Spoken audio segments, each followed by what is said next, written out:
네, 오늘은 느헤미야 시대를 통해서 주신 말씀을 통해 전 세계 코로나로 인해 불안한 이때에 과연 우리 성도들은 어떤 생각과 어떤 믿음을 가지고 살아가야 하는가 하는 문제를 고민하면서 말씀 속에서 그 답을 찾기 원합니다. 느헤미야는 유대인인데 바벨론 시절에 그 할아버지가 포로로 잡혀간 것 같아요. 요즘 말로 하면 이민 3세라고 할 수 있습니다. 한마디로 민족 절망기에 태어났습니다. 역사를 살펴보면 당시 이스라엘은 BC 587년에 바벨론의 느부갓네살에게 멸망을 당합니다. 예루살렘 성이 파괴되고 이스라엘의 똑똑한 젊은이들은 바벨론에 다 포로로 끌려갑니다. 거기서 이제 2세, 3세들이 태어나는데 그들이 이제 느헤미야 같은, 에스라 같은 사람들이죠. 느헤미야가 등장할 때를 성경은 페르시아의 아닥사스다 왕 제20년이라고 설명합니다. 그러니까 포로로 끌려간 이후에 바벨론이 이제 세월이 지나 바벨론이 망하고 페르시아가 왕국이 들어서고 그렇게 된 상태죠. 근데 묘하게도 이런 민족의 절망기 속에서도 유독 느헤미야는 출세를 했어요. 본문 11절에 보면 그의 직책이 왕의 술관원이었다. 당시에 왕들 주변에는 독살을 하려고 하는 그러한 위험이 늘 도사리고 있었어요. 그래서 경호원이 필요하고 이 경호원은 왕의 생명을 책임지는, 목숨을 책임지는 사람이기 때문에 어지간한 신복이 아니면 이 직책을 줄 수가 없는 거죠. 느헤미야는 이 포로 3세로서 이 엄청난 자리까지 올라간 거예요. 다시 말하면 그런 실력도 있었고 또 인간적으로 믿을 만한 사람이었고 왕에게 신임받는 참 매력적인 그런 사람이었다는 거죠. 오늘날로 말하면 대통령의 경우 실장 정도 되는 대단한 직책인 것입니다. 자, 느헤미야는 어떤 사람이냐? 민족의 절망기에 홀로 출세했던 군계 일학과 같은 아주 뛰어난 인물이에요. 모든 사람들이 어렵고 이렇게 어려움 속에 절망하고 있을 때 홀로 출세 가도를 달렸던 그런 사람. 대부분의 사람들은요, 이런 상황을 만나면 자신의 출신 성분을 모든 것을 다 숨기고 자기의 출세와 이익에 방해되는 모든 것들을 다 은폐시키고 차단합니다. 그래야 자기가 단 하루라도 더 기득권을 유지하고 누릴 수 있기 때문이죠. 그런데요, 느헤미야는 달랐습니다. 그런 대단한 출세의 자리에 있었지만 자기는 포로민의 후세, 이런 대단한 엄청난 열등감 핸디캡을 가지고 있었는데 이 핸디캡을 그는 숨기고 살 수 없었다. 민족이 당하고 있는 나라 이런 슬픔 때문에 행복할 수 없었던 사람. 다른 사람 다 고통받는데 나 혼자 출세했다고 자만할 수 없고 마음 편하게 살 수 없다고 하는 것이 느헤미야의 태도였습니다. 그에게 무슨 사명이 있습니까? 포로된 백성을 이끌고 고국 이스라엘로 돌아가서 무너진 예루살렘 성벽을 재건하는 그것이 그의 사명이었습니다. 느헤미야는 먼저 그의 형제인 하나니가 전해주는 소식으로부터 이 느헤미야서가 시작이 됩니다. 유다와 예루살렘 사람들의 형편을 물은즉 그들이 내게 이르되 사로잡힘을 면하고 남아있는 자들이 그 지방 거기에서 큰 환난을 당하고 능력을 받으며 예루살렘 성은 허물어지고 성문들은 불탔다 하는지라. 느헤미야는 고향에서 돌아온 동생 하나니와 사람들에게 유다와 예루살렘 사람들의 형편을 물었어요. 그의 관심은 항상 멸망한 조국 유다와 예루살렘에 있었어요. 홀로 출세했지만 그의 관심과 사랑은 출세 가도를 달리는 자신이 아니고 멸망당한 아픔 가운데 있는 자신의 민족과 동료들, 조국이었습니다. 내 민족과 내 백성들이 어떻게 살고 있는지 그들의 고통의 현장을 그가 알고 싶었고 이들이 얼마나 눈물 속에서 고통스러운 세월을 지내고 있는가 그 형편을 그는 제대로 알기를 원했어요. 그 유다와 예루살렘 소식을 물었을 때 동생 하나니로부터 전해들은 소식은 예루살렘 성벽이 다 파괴되었고 무너졌고 성전도 다 엉망진창이 됐고 성문은 불에 타서 다 문짝이 다 사라져 버렸다. 성문이 무너진 것은 바벨론 포로 시절이었는데 이게 140년이 넘도록 그대로 남아있는 거예요. 그대로. 그래서 사람들은 온갖 능력과 환난과 모욕을 당하는 비참한 상태에 처해 있었다는 거예요. 하나님을 믿는 이스라엘 백성들은 무너진 하나님의 집, 도적질당한 성전의 기물, 허물어진 성벽을 매일매일 지나다니며 쳐다보면서 얼마나 절망했고 얼마나 가슴이 쓰렸겠어요. 이게 오늘의 본문의 상황인 거예요. 당시 느헤미야가 머물고 있었던 수산성은 이스라엘로부터 이스라엘에서 약 3천리, 1200km 정도 떨어져 있는 대단히 먼 거리에 있는, 그렇게 멀리 있었지만 느헤미야의 마음은 항상 예루살렘에 가 있었어요. 조국에. 성전이 다 무너지고 성문은 불타고 성벽은 다 회파되고 수많은 사람들은 조롱하면서 그 곁을 지나갈 때 느헤미야의 마음은 견딜 수가 없었어요. 내가 이 말을 듣고 앉아서 울고 수일 동안 슬퍼하며 하늘의 하나님 앞에 금식하며 기도했답니다. 그는 그 소식을 들으면서부터 밥을 먹을 수 없었습니다. 그 소식을 듣는 순간부터 어떤 일도 할 수 없었습니다. 그래서 통곡합니다. 며칠 동안을 금식하며 식음을 전폐하고 하늘의 하나님 앞에 기도합니다. 여러분, 눈물과 통곡은요, 하루아침에 오지 않습니다. 오늘 내가 뭔 이야기 들었다고 갑자기 눈물 나오는 거 아니에요. 오랫동안 마음에 생각하고 간직하고 기도하고 그렇게 그리워했던, 사무쳤던 사람만이 통곡할 수 있는 거예요. 가슴 찢어지게 애통한 사람만이 통곡할 수 있어요. 그래서 눈물은 사랑이에요. 사랑 없는 사람은 눈물이 나오질 않습니다. 요즘 시대를 가리켜서 감격 없는 메마른 시대라 그러죠. 우리는 참 바쁘게 살아요. 그래서 현실에 얽매여서 순간순간 그냥 고통 속에서 메말라 터진 그런 삶을 살아요. 울 일도 없고 금식할 일도 없어요. 뭐 깊이 생각할 것도 없어요. 그냥 무미건조하게 하루하루를 막 정신없이 살아요. 반복해서. 이렇게 감성이 없는 삭막한 사회는 흑백 논리의 횡행으로 분열과 대립과 충돌이 난무할 수밖에 없는 거예요. 우리가 이렇게 눈물도 없고 통곡도 없는 감정이 메마른 시대에 사는 이유는 우리는 너무나 이기적이에요. 물질과 탐욕에 얽매여 있어요. 그것밖에는 중요한 것이 없어요. 경쟁하고 싸우고 탐욕과 욕심에 얽매여 있고 분노하며 미워하는 것이 오늘 우리들의 삶이에요. 다시 말하면 도대체 왜 사는지, 어떻게 살아가야 되는지, 어떤 의미를 가지고 인생을 살아내야 되는지, 인생의 목적과 방향이 무엇인지 아무것도 모른 채 그냥 정신없이 바쁘게 일상을 살아내는데 그렇게 정신이 없다는 거예요. 성전이 파괴된 이후에 이스라엘 백성들이 3차 귀환을 했는데 1차 귀환 때 성전 재건의 운동이 일어났어요. 그러나 하나님의 일은 언제나 반대에 부딪혔고 모함에 말려들었어요. 성전 재건하는 이들을 모함하는 사람들이 일어났고 왕에게 편지를 써서 그래서 성전 건축하는 일이 중단이 되고 말아요. 이스라엘 성벽과 성문이 무너진 지가 벌써 140년이 지났어요. 이방인들은 수없이 쳐들어와서 약탈했고 성전과 성벽은 날이 갈수록 더 무너지고 피폐해졌어요. 이 소식을 듣고 느헤미야가 통곡하는 거예요. 만약에 자기 민족을 마음에 두지 않고 자기가 살고 있는 현실에만 만족했다면 울 필요가 뭐가 있어요? 금식할 일이 뭐가 있어요? 그러나 느헤미야의 마음속에는 하나님에 대한 생각, 그리고 자신의 나라에 대한 생각, 하나님의 성전에 대한 생각으로 늘 사모하고 가득 차 있었어요. 밥 먹을 때나 잠잘 때나 높은 자리에 올라가 있을 때나 편안할 때도 그는 이 생각을 떨쳐버릴 수 없었던 사람. 이것이 그의 비전이었고 그의 사명이었어요. 우리 한국교회에 필요한 것이 통곡이고 눈물입니다.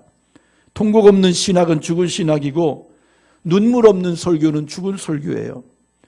설교자는 자꾸만 사람들을 강단에서 가르치려고 하면 안 되고요.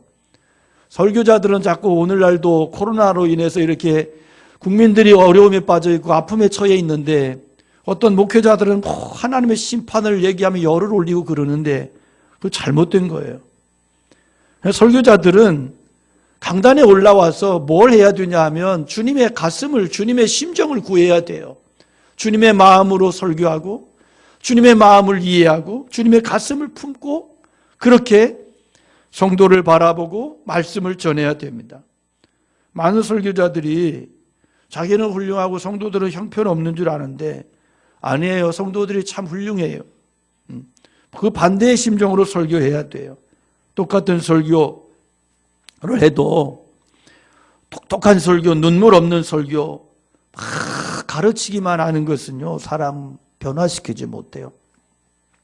하나님 아버지의 눈물이 목회자의 가슴 속에서부터 강단에서부터 회복될 때 그 하나님 아버지의 눈물이 성도들의 가슴을 타고 세상을 향하여 흘러갈 수 있다고 믿습니다. 운다고 하는 것은 내 힘으로 안 된다는 거죠. 그의 눈물은 뭐예요? 하나님, 제가 할 수 없어서, 제 힘으로 아무것도 할 수 없어서, 그래서 주님의 은혜와 긍휼을 구할 수밖에 없다는 그러한 진짜 믿음의 자세인 거예요. 이건 믿음의 눈물인 거예요. 우리 사역자들에게 필요한 것이 믿음의 눈물이에요. 느헤미야의 눈물은 귀중한 것이었습니다. 그러나 여러분, 주저앉아 울기만 한다고 역사 달라지는 거 아니에요. 주저앉아서 계속해서 기도해라. 계속해서 그렇게 기도하고 나서 어떻게 하냐. 물 먹고 와서 또 기도해라. 자꾸만 그렇게 한다고 달라지는 거 아니고요. 성경이 말씀하는 기도는 앉아서 계속 기도만 하는 게 아니에요. 그것은 어떻게 보면 하나님께 대한 책임 전가가 될 수도 있는 거예요. 기도했다면 뭐예요? 기도했다면 하나님, 그러면 제가 할 일이 무엇이지요? 그걸 찾는 거예요. 이게 진짜 기도예요. 그래서 여러분, 역사상 얼마나 많은 사람들이 울었어요. 수많은 사람들이 울었어요. 그러나 운다고 역사 달라지지 않아요. 왜? 기도가 없었기 때문에. 진짜 기도가 없었기 때문에. 행동하는 기도가 없었기 때문에.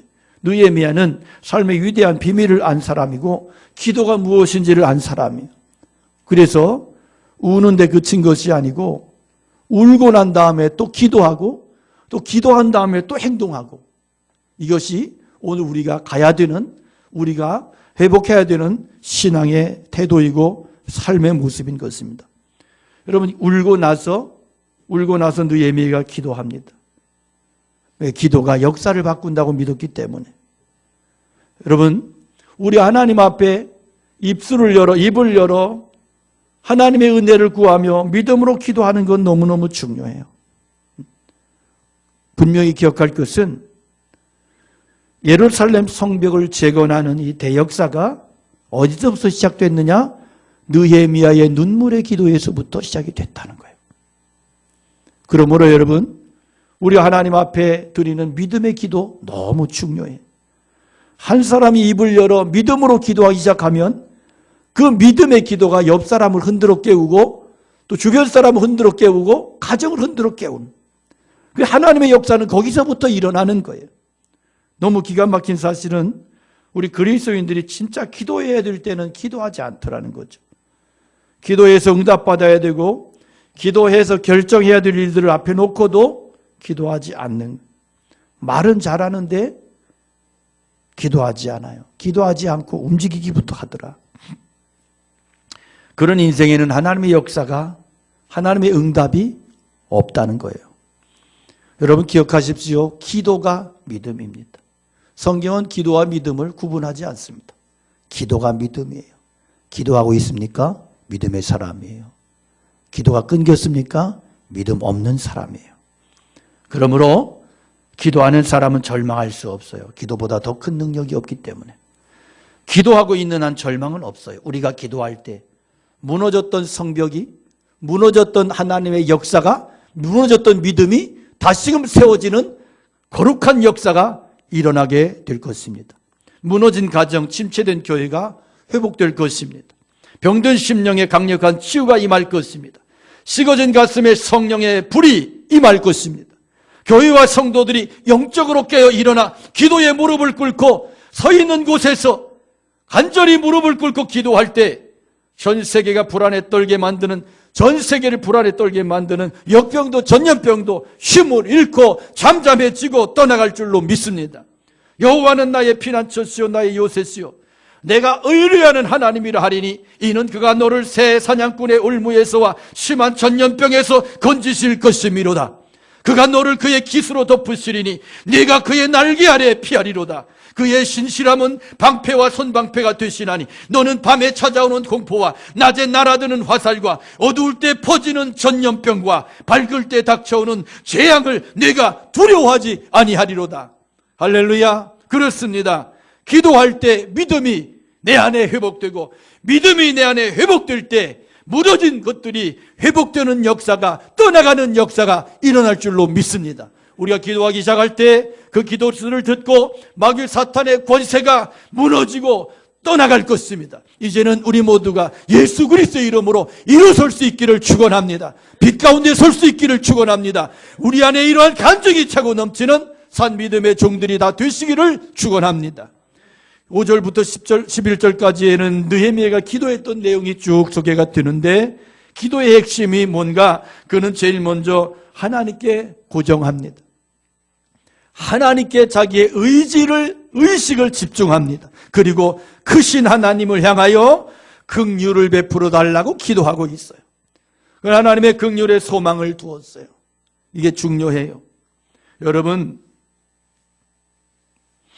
성도에게 있어서 소망은 환경이 아니에요. 성도에게 소망은 사람이 아니에요.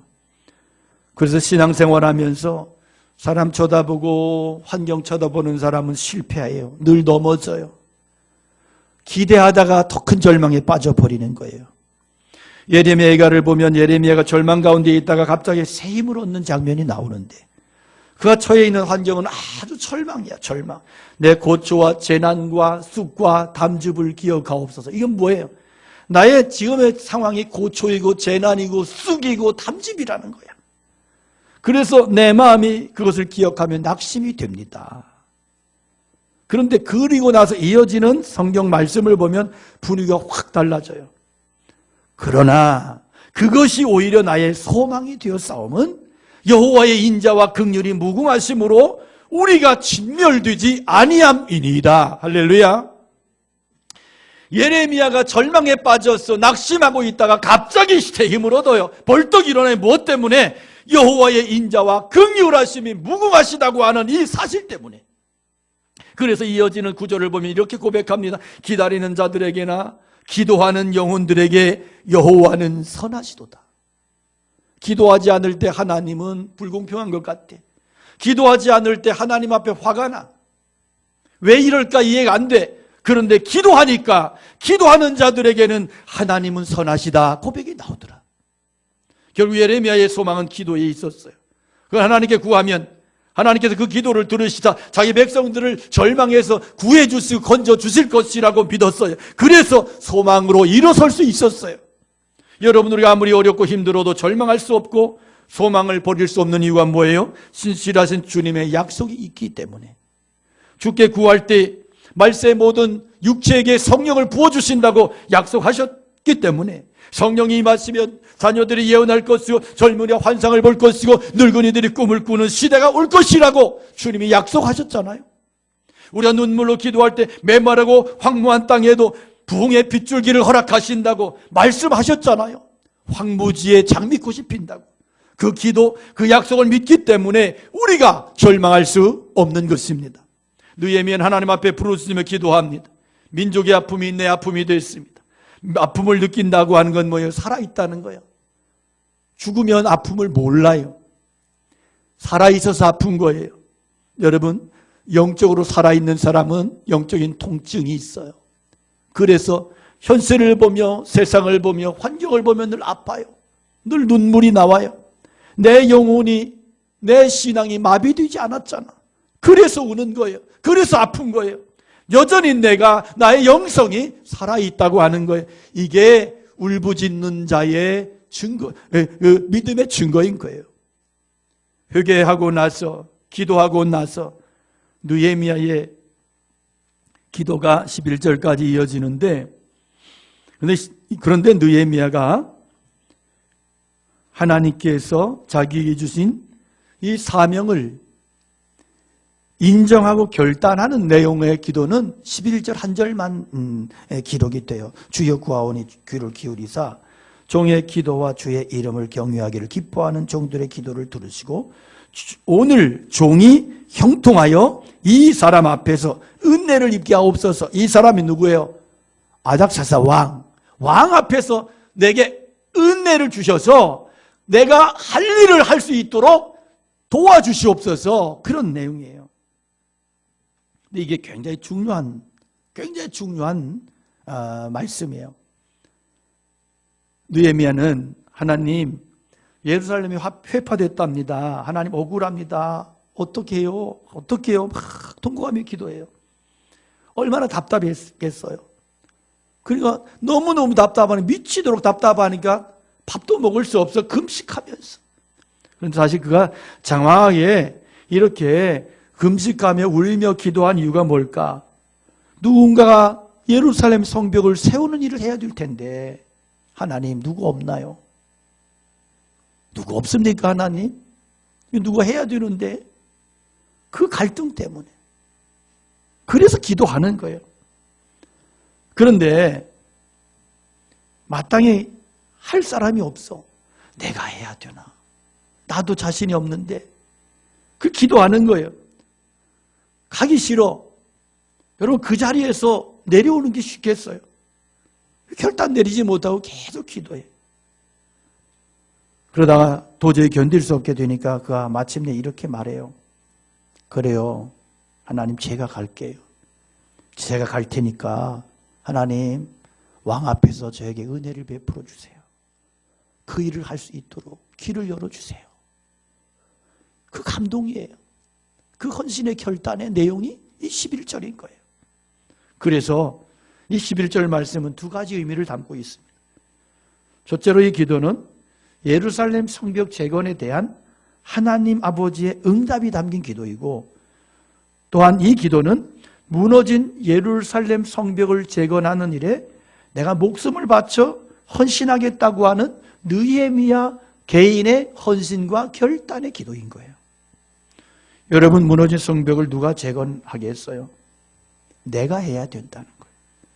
무너진 성벽들을 회복하는 일은 내 옆에 있는 사람이 할 일도 아니고 저 멀리 있는 사람이 할 일도 아니에요. 바로 나에게서부터 시작이 돼야 돼. 내가 바로 그 사람인 거예요. 무너진 성벽을 자기 손으로 재건하겠다고 결단하기까지 느헤미야의 마음이 얼마나 괴로웠겠어요. 그 아마도 이렇게 부르짖었을 것 같아. 하나님 내가 이래 출세했는데 내가 이 자리까지 올라오는데 내가 얼마나 애를 썼는데 얼마나 고통스럽게 여기까지 올라왔는데 내가 가진 게 얼만데 어찌 이런 것들을 다 버리고 내가 포기하고 예루살렘을 갈 수 있겠어요. 하나님 저 말고 다른 사람 보내세요. 그런데 주님이 계속 말씀하시는 거예요. 야 다른 사람 아니요 네가 가야 된다. 다른 사람이 아니야. 네가 가라. 네가 가야 된다. 이게 하나님 아버지께서 느헤미야에게 주신 응답이었어요. 놀라운 것은 그렇게 느헤미야가 자신의 사명 앞에서 실제로 순종했더니 하나님께서 감당할 수 있는 힘을 주셨고 놀라운 감격과 승리를 이루게 하셨단 말입니다. 요즘 우리는 도처에서 무너진 폐허더미를 봐요.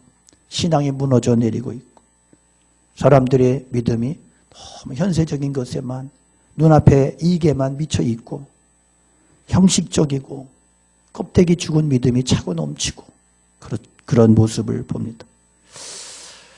오늘까지 우리는 무려 3주 동안이나 이 코로나19 전염병으로 인해서 영상 예배를 드리고 있어요. 저는 이런 현실이 참 목사로서 참 자존심 상하고 참 괴롭습니다. 참 고통스러워요. 그렇다고 죽을 땐 죽더라도 뭐 예배드리다 죽자. 그까이 거 예, 그렇게 하는 게 믿음을 지키는 거다. 이렇게 고집을 쓸 수도 없어요. 교회는 세상 한가운데에 있는 공동체예요. 그렇기 때문에 세상을 외면하는 교회는 교회가 아닌 거예요. 그러니까 참 오늘 이 시대에 우리가 정말 믿음을 가지고 바른 분별력을 가지고 대처해 나간다고 하는 게 참 쉽지 않아요. 이게 충돌하잖아요. 충돌하기 때문에 그래서 이런 상황 속에서 우리가 어떻게 대처해 나가야 되느냐 하는 문제는 목회자들 안에서도 아직도 이런 갈등들이 없는 게 아니에요. 저는 이 코로나19가 교회가 아닌 이단 사입이 신천지를 통해서 이렇게 확산된 것이 하나님의 큰 은혜라고 생각을 해요. 만일에 이게 교회에서부터 여기저기 교회에서부터 신천지에서부터 이것이 안 터졌으면 아마 교회는 더 많은 피해를 입었을 거예요. 신천지에서 워낙 세게 막 크게 터져버리면서 교회들이 긴장하고 교회들이 대처할 수 있었단 말이에요. 저는 이것이 참 하나님의 은혜다. 하나님이 교회를 많이 보호해 주셨다. 그렇게 믿어요. 이런 어려움의 시기에는 교회가 더 철저한 시민의식을 가지고 세상의 비난과 걱정거리가 아니라 믿음과 신뢰를 줄 수 있어야 돼요. 요즘에 여러분 보셨겠지만 영상 예배로 철저하게 드리지 않고 이렇게 올 사람은 오십시오. 그리고 뭐 영상 예배 드려도 됩니다. 이런 식의 뜨뜻미지근하게 분명한 메시지를 주지 않은 교회들은 굉장히 많이 주변으로부터 신고를 받고 막 이렇게 매스컴에 나오고 이런 일들이 일어나요. 그러면 그것이 교회 전체적인 입장에서 볼 때 손해입니까? 이익입니까? 엄청난 손해예요. 그러니까 잘 판단하셔야 돼요. 우리는 내 혼자 믿음을 지키는 게 믿음이다. 이래가지고는 안 된단 말이에요. 왜? 우리는 세상의 한가운데 있는 교회란 말이에요. 그래서 우리가 이 시기에는 철저하게 한 공동체 의식. 교회는 세상과 동떨어진 어떤 개토 집단이 아니잖아요. 세상을 끌어안고 세상을 사랑하고 세상과 함께 울고 세상과 함께 웃을 수 있는 그러한 공동체의 모습을 우리가 함께 보여줘야 되고 살아내야 되는 거예요. 기독교의 발흥이라는 책이 있습니다. 이 책은 사회학자인 로드니 스타크라고 하는 분이 썼는데요. 이분이 사회학적인 관점에서 초대교회를 바라보면서 사회학적인 이론과 분석을 통해서 이렇게 초기 기독교가 급성장한 원인을 분석하고 있어요. 참 새로운 시각이에요. 우리는 초대교회 그러면 기도와 말씀으로 막 이래서 부흥했다. 그런데 사실은 사회학적인 관점에서 바라보는 것은 굉장히 중요하다.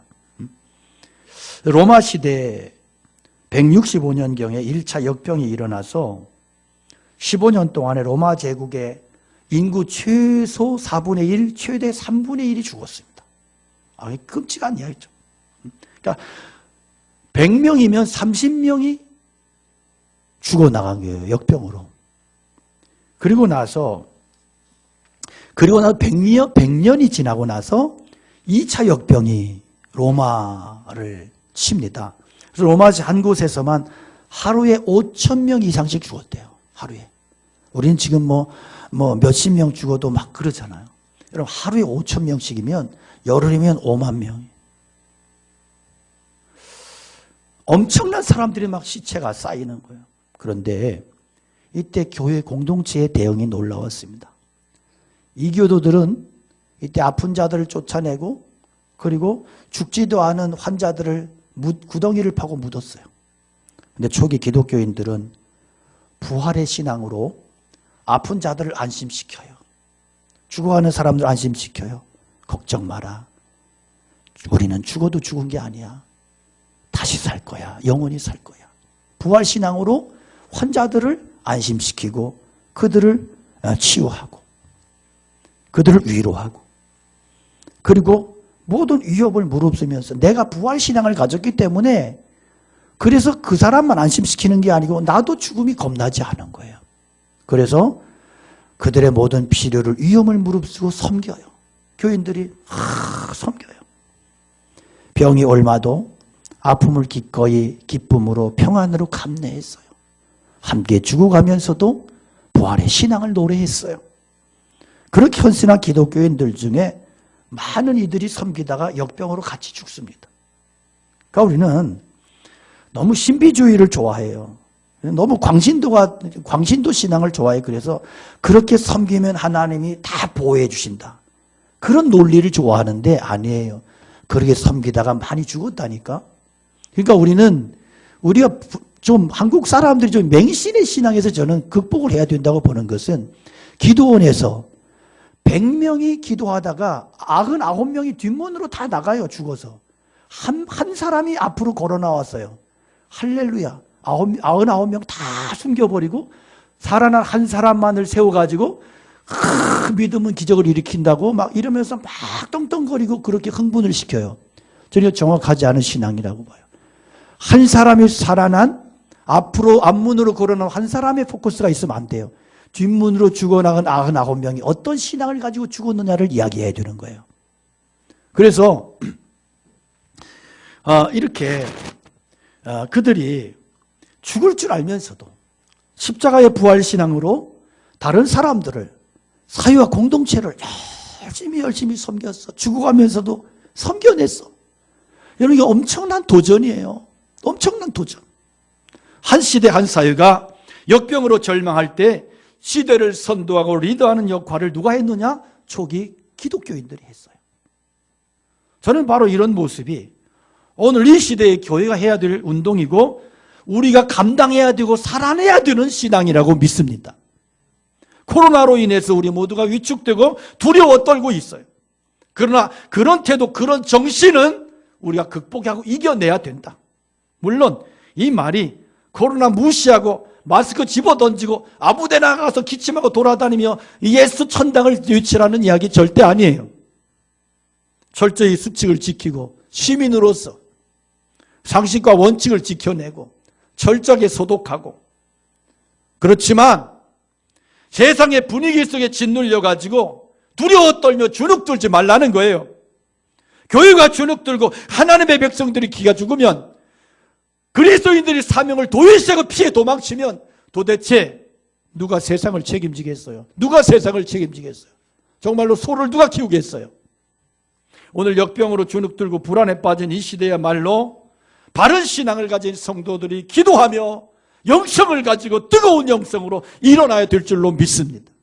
현실이 위축돼서 불안에 떨 것이 아니라 전능하신 하나님을 향하여 손을 들고 기도하며 거룩한 영향력으로 살아가야 될 때가 지금이라고 믿습니다. 지금이 바로 로마 시대 역병이 성행했던 그 시대가 아닙니까? 우리의 믿음의 선배들이 살아냈던 그 살아냈던 삶이 어떤 삶이었는가를 우리가 고민하고 기도하기 시작하고 그런 삶을 내가 살아내야 된다고 찾기 시작하면 우리 안에 하나님께서 해답을 주실 줄로 믿습니다. 나중에 결과를 봤을 때 이교도 중에 30%가 죽었고요. 기독교인들은 10%가 죽었다고 그래요.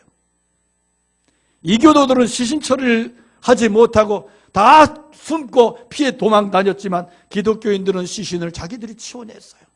죽어가면서 치워냈어.